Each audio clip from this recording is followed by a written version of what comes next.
बहुत पुराने समय की बात है। उत्तरी पहाड़ियों के बीच बसा एक राज्य था, सूर्यवर्मा। यह राज्य जितना सुंदर था, उतनी ही रहस्यमयी इसकी सीमाएं थीं। राज्य की उत्तर दिशा में घना, भयानक और अंधकार से भरा जंगल था, चिरवन। लोग कहते थे उस जंगल में एक आत्मा रहती है, पीछासिनी। रात को जो भी उसकी आवाज सुन लेता, वह कभी वापस नहीं लौटता।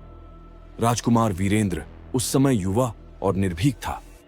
उसका स्वभाव शांत था, पर हृदय में एक अजीब सी बेचैनी रहती, कुछ खोजने की, कुछ जानने की, जो इस संसार के पार छिपा हो।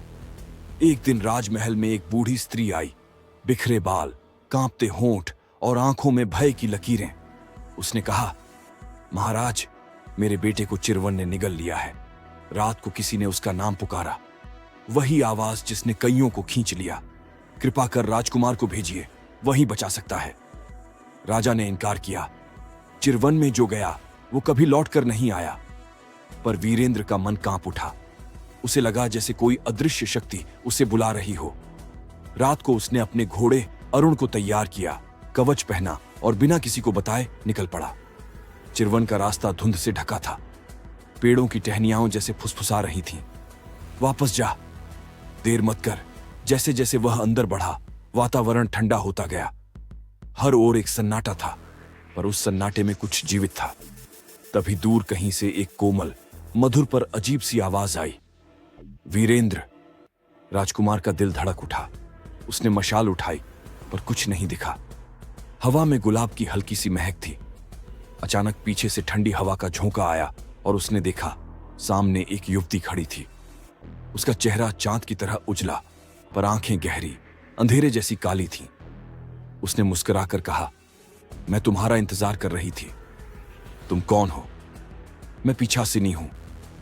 वीरेंद्र पीछे हट गया, पर उसके कदम जैसे जमीन में गड़ गए थे। उसके कानों में बस वही स्वर गूंजा, पीछासिनी। वह बोली, डरो मत, मैं तुम्हें नुकसान नहीं पहुंचाऊंगी अगर तुम मेरा श्राप तोड़ दो। वीरेंद्र ने हिम्मत जुटाई। कैसा श्राप? वह मुस्कुराई, पर उस मुस्कान में पीड़ा थी। मैं कभी मानव थी, राजा सूर्यपाल की पुत्री। लोभ और जादू के लालच में एक तांत्रिक ने मेरी आत्मा को इस वन में बांध दिया। अब मैं अमर हूं, पर मुक्ति से वंचित। हर 100वें चांद की रात एक मानव हृदय मुझे मुक्त कर सकता है। तुम वही हो। वीरेंद्र स्तब्ध था। उस चेहरे में उसे कोई भय नहीं दिखा, बल्कि दर्द, अकेलापन और प्रतीक्षा थी। उसने कहा, अगर मैं तुम्हें मुक्त कर दूं तो? वह धीमे बोली, तो मैं तुम्हारे जीवन की आखिरी सांस बन जाऊंगी। न मृत्यु न जीवन, बस तुम्हारे साथ एक शाश्वत छाया की तरह। वीरेंद्र जानता था कि यह माया है, फिर भी वह आकर्षित हो गया। उसने उसके पास कदम बढ़ाए। जंगल की हवा थम गई। उसकी आंखों में झांकते ही उसे लगा जैसे पूरा ब्रह्मांड घूम रहा है। उसने एक क्षण के लिए अपना हाथ आगे बढ़ाया, तभी बिजली कौंधी और उसने देखा वह सुंदर युवती अब विकृत चेहरा लिए खड़ी थी। उसकी आंखों से रक्त टपक रहा था, बाल सांपों जैसे फड़फड़ा रहे थे। क्यों डर रहे हो राजकुमार?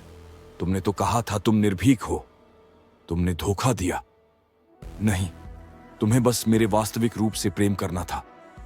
वीरेंद्र पीछे हट गया, पर उसके पैरों के नीचे जमीन धंसने लगी। चारों ओर से हाथ निकल आए, काले धुएं की लपटों में लिपटे हुए। वह जकड़ गया। पीछासिनी ने धीरे से कहा, अब तुम मेरा हिस्सा बनोगे। पर तभी उसने अपनी तलवार निकाली और पूरी शक्ति से उसके चारों ओर रक्षा चक्र खींच दिया।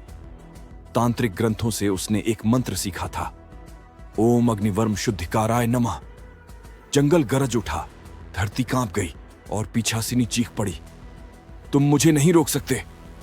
अचानक आकाश लाल हो गया और कहीं दूर एक आवाज आई, वीरेंद्र, मेरी आत्मा को शांति दो। यह आवाज खुद पीछासिनी की थी, उसके भीतर से आती हुई। वह 2 रूपों में बढ़ गई, एक राक्षसी और एक शांत दिव्य स्त्री। दिव्य रूप ने कहा, राजकुमार, उस वृक्ष के नीचे मेरा असली शरीर दफन है, वहां दीप जलाओ। वीरेंद्र दौड़ा, मशाल जलाकर उस प्राचीन वृक्ष के नीचे पहुंचा। उसने दीप रखा और कहा, यदि तेरा श्राप मेरी आत्मा से टूटता है तो ऐसा ही हो। जैसे ही दीप जला, एक सुनहरी लहर पूरे जंगल में फैल गई। हवा सुगंधित हो उठी। पीछासिनी का राक्षसी रूप राख में बदल गया और दिव्य रूप मुस्कुराते हुए बोला, धन्यवाद राजकुमार, अब मैं मुक्त हूं। वह हवा में विलीन हो गई और पीछे रह गया बस उसकी माला रक्तलाल मोतियों की। वीरेंद्र ने वह माला उठाई और देखा, उसके सीने पर जलती हुई आकृति बनी, आधा चांद और एक आंसू की बूंद। उस दिन के बाद वह कभी पहले जैसा नहीं रहा।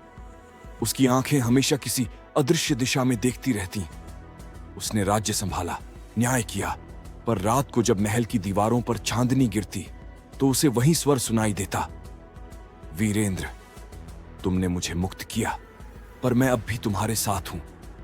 कई वर्षों बाद जब वह वृद्ध हुआ, उसने अपने महल के पीछे उसी माला को जमीन में दबाया और कहा, अब यह श्राप किसी और तक न पहुंचे। उस रात पूरा आसमान लाल हो गया और महल की दीवार पर एक आकृति उभरी, पीछासिनी का चेहरा मुस्कुराता हुआ। लोग कहते हैं, आज भी जब चिरवन की दिशा से लाल रोशनी आती है तो वहां से एक स्वर गूंजता है, राजकुमार, क्या तुम मुझसे फिर मिलना चाहोगे? और हां, अगर आपको यह रहस्यमयी कहानी पसंद आई हो तो लाइक जरूर करें, सब्सक्राइब करें और घंटी दबाएं। कभी अगली बार किसी और जंगल की परछाई से, जहां शायद पीछासिनी अब भी इंतजार कर रही हो।